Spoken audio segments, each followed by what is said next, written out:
Qisqacha mazmun 8 asrning kirishi bilan Sadichin sepilining shimolidagi yayloqlarda hukm surgan Ko'ktur xonligi zavolliqi yuzlanadi. Uyg'ur, Qarluq, Bosmil qabilalari birlashib bu xonlikni og'dirib tashlaydi. Shuning bilan milodiya 744-yili Orxun Uyg'ur xonligi qurildi. Tang sulolasidan Anlushan boshchiligidagi to'polon ko'tarildi. To'polonchi qo'shinlar Tang sulolasining har ikki poytaxtini ishg'ol qildi. Podshoh Tang Xuanzang Suchanga qochdi va podshohlik o'rnini o'g'li Tang Suzungga o'tkazib berdi.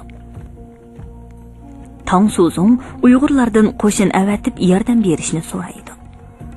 Uyg'ur qo'shini ilgari keyin bo'lib, ikki qitim o'ttir tuzanlikka kirib, Tang qo'shinlari bilan birlikda to'polonni bostirdi. Uyg'ur hukmdori Bögü qolgan Tang sulolasining poytaxti Chang'an shahrida Sog'di ruhoniylarining da'vat qilishi bilan Mani dinini qabul qildi va bu dinni butun Uyg'ur elida umumlashtirdi.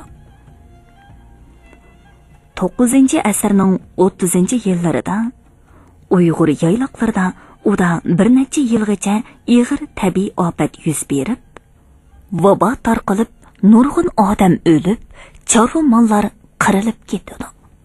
O'rtada to'polon ko'tarildi. Al ichi parakandchilikka to'ldi. Dal shu chaqda qirg'izlar 100 ming kishilik qo'shin bilan hujum qilib keldi. Orxun Uyg'ur xonligi yemirildi. Uyg'ur aholisining asosli qismi Pantegin rahbarligida Tangritog' atroflariga chekinadi.